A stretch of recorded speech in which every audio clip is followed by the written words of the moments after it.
না, আমরা সাধু ভাষায় আজকে গান শুনবো, কারণ অনেক দূর দূরান্ত থেকে অনেক মানুষ আসবে, কবি গানটা শুনে যেন মানুষ তৃপ্তি পায়। কি শাস্ত্র নিয়ে যেন আলোচনা আমাদের এখানে হয়, কোনো বাজে কথা, কোনো খারাপ ভাষা যেন হয়। তবে একটা কথা বলে যাই, শ্রদ্ধেয় কমিটির প্রতি আমার শত শত সহস্র কোটি ধন্যবাদ প্রণাম। ওনাদের প্রতি আমার এই অধম আপনাদের প্রতি অনুরোধ রাখছি, কারণ আপনারা আজকে বিচারক, আপনারা হচ্ছে বিচারক, আপনারা জজ, আপনারা বিচারক, আর আমরা দুটো সরকার এখানে আজকে উকিল। তাই এই দুটো উকিলের কথা আপনাদের বিচার করতে হবে, কে ঠিক কথা বলছে, কে রং সাইডে যাচ্ছে, কে খারাপ ভাষায় কথা বলছে, কে সাধু ভাষায় কথা বলছে, এগুলো কিন্তু আপনাদের খেয়াল করতে হবে। যখনই অন্য কিছু আন কথা শুনবেন, ঠিক তৎক্ষণাৎ আপনাদেরকে পরিষ্কার করতে হবে। কি বাবা কথা বলতে যা কিছু কথা হবে শাস্ত্রীয় ব্যাখ্যা সম্পর্কে হবে, কোনো ব্যাকরণ কোনো কথাবার্তা এখানে হবে না, যে কেউ হোক না কেন।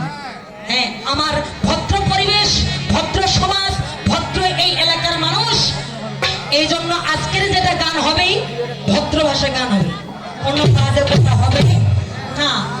আমার ক্লিয়ার কথা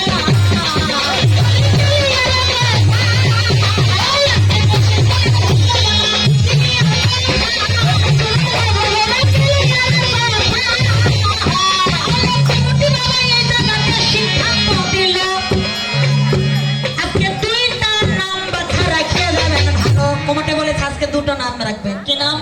একজন স্বয়ং থাকবে শিব, আর আরেকজন স্বয়ং থাকবে শক্তি। শিব এবং শক্তি, আমার কথা বোঝা যাচ্ছে? কি শিব এবং শক্তি, যিনি অপর নামে পরিচিত কালী, অপর নামে পরিচিত পার্বতী। কথা বোঝা যাচ্ছে বাবা? কিন্তু আজকে আমি এই মুহূর্তে আমি ওই কালী, পার্বতী, তারা, উমা এগুলা বাদ, একই ব্যক্তি, কিন্তু আজকে নাম রাখলাম আমার নাম শক্তি। আমার নাম শক্তি। বিপদের সরকার যিনি, তিনি হচ্ছে স্বয়ং শিব। কথা বোঝা যায়? তাহলে এই শিব শক্তি দুজনের মধ্যে একটা সম্পর্ক আছে, যে সম্পর্ক কি? স্বামী এবং স্ত্রী। কি সম্পর্ক? স্বামী এবং স্ত্রী। কথা বোঝা যায়? তাহলে ক্লিয়ার কথা,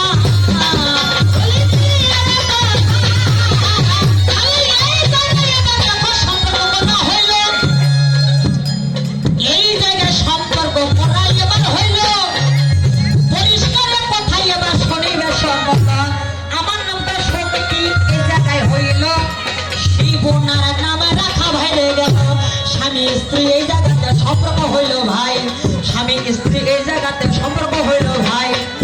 আপনারা সুন্দর করে সারা রাত শুনিবে সবাই, সুন্দর করে সারা রাত শুনবেন এই পালাখানা। ঠিক আছে মায়েরা? যেহেতু স্বামী হয়, যেহেতু স্বামী হয়, তাহলে কি স্বামীর প্রতি অবশ্যই শ্রদ্ধা সম্মান করতে হবে। তবে হ্যাঁ, একটি কথা না বললে নয়, স্বামীর সেবা করবো কিন্তু আসামির সেবা নয়। কথা বোঝা যাচ্ছে? কি চাচা? স্বামীর সেবা করব কিন্তু আসামির নয়। যাক, সময় আছে, আস্তে আস্তে কথা বলবো। প্রথম পালা যদিও একটু সময় বেশি লেগে যাচ্ছে, কারণ প্রথম পালা অনেক ব্যাপার আছে বাবা, এই জন্য একটু সময় লাগবে। আমার সংগত সকল, তাই তো আমার কবি আজকে কি বলছে? ও আমি ভবেতে আসিলাম, গুরু না ভজিলাম, ওরে ভজিলাম না পিতা মানব জনম বৃথা, এমন আমার মানব জনম বৃথা।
কথা একই। কি বাবা কথাগুলো বোঝা যাচ্ছে আমার? আবার তাই কি বলছে, ভবেতে এসে সন্তান হয়ে এসে যদি ইসলাম ধর্মের হোক বা সনাতন ধর্মের হোক, পিতা মাতার প্রতি শ্রদ্ধা ভক্তি প্রেম ভালোবাসা যদি না থাকে, তবে হলে তোমার এই মানব জন্ম বৃথা। লক্ষ টাকা খরচ করিয়া হজ পালন করে কোনো লাভ হবে না যদি পিতা মাতার চোখের জল চোখের পানি যদি এক ফোঁটা পড়ে, তাহলে তোমার হজ পালন করে কোনো লাভ হবে না। সেই হজ আল্লাহ কবুল করবে না। আমি বলছি না, আপনাদের হাদিস আপনাদের দলিল প্রমাণ করেছে কি, তাই কি না? ঠিক একই কথা আমাদের সনাতন ধর্মেও। পিতা মাতার মনে দুঃখ কষ্ট দিয়ে ৩৩ কোটি দেবগণের পূজা অর্চনা করে কোনো লাভ হবে না।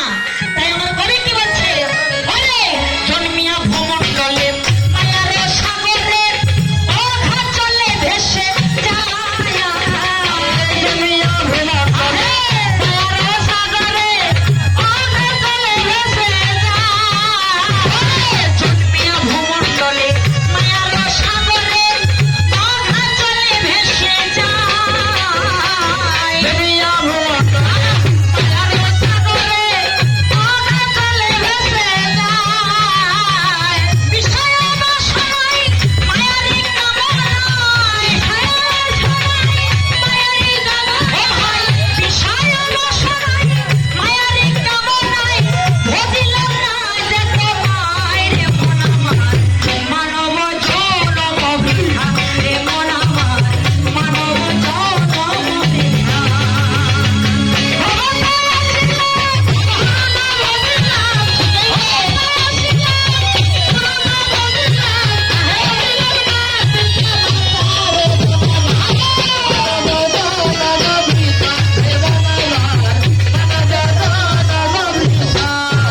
ওরে চার ঘন্টা কাম করি, সোনা দানা বাড়ি গাড়ি, কিছুই তার সঙ্গে যাবে না। চাচা গো, যারে ধরে দাঁড়া, সোনা দানা বসত বাড়ি, কিছুই তার সঙ্গে যাবে না। চাচা, শুধু আমাদের ধর্মে, আপনাদের ধর্মও যাবে না। যাবে বাড়ি গাড়ি টাকা পয়সা ধন সম্পদ নিয়ে যেতে পারবেন, কিচ্ছু নিয়ে যেতে পারবে না। সাদা একটা কাপড় ছাড়া আর আমাদের সাদা একটা কাঁথা ছাড়া আর কিছুই, সাদা একটা থান ছাড়া আমাদের যাবে না।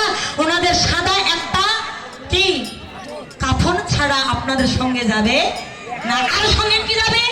পাপ এবং পূর্ণ। যদি পূর্ণ করে থাকেন তাহলে পূর্ণ সঙ্গে যাবে, যদি পাপ করে থাকেন তাহলে পাপকে আপনি সঙ্গে নিয়ে যাবেন। এটা কোনো ভুল